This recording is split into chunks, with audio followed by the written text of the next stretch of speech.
Aujourd'hui, 28 février, nous célébrons saint Auguste Chapdelaine, prêtre et martyr français qui donna sa vie pour l'évangélisation de la Chine au XIXe siècle. Auguste naquit le 6 janvier 1814 à La Rochelle-Normande, en Normandie. Fils d'une famille de fermiers modestes, il ressentit dès l'enfance l'appel au sacerdoce et le désir de porter l'Évangile aux terres lointaines. Ordonné prêtre en 1843, il exerça d'abord son ministère en Normandie. Mais son cœur brûlait pour les missions. En 1851, il rejoignit les missions étrangères de Paris et partit pour la Chine. La Chine était alors largement fermée aux missionnaires. Les autorités impériales voyaient le christianisme comme une menace. Les chrétiens étaient persécutés et les missionnaires risquaient la mort.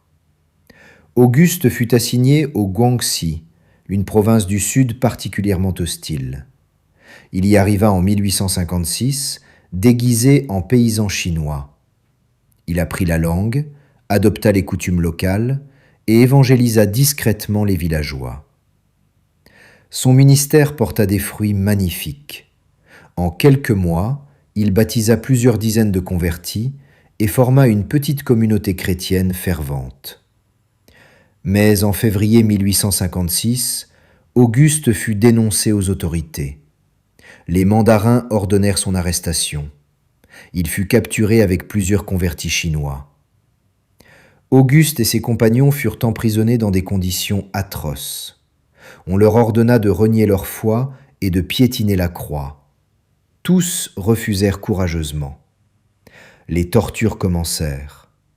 Auguste fut soumis au supplice de la cage, enfermé dans une cage de bambou si étroite qu'il ne pouvait ni se tenir debout, ni s'allonger.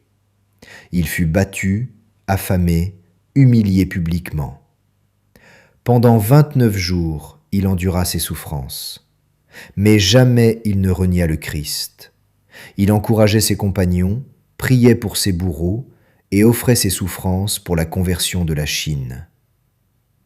Le 29 février 1856, le mandarin ordonna son exécution.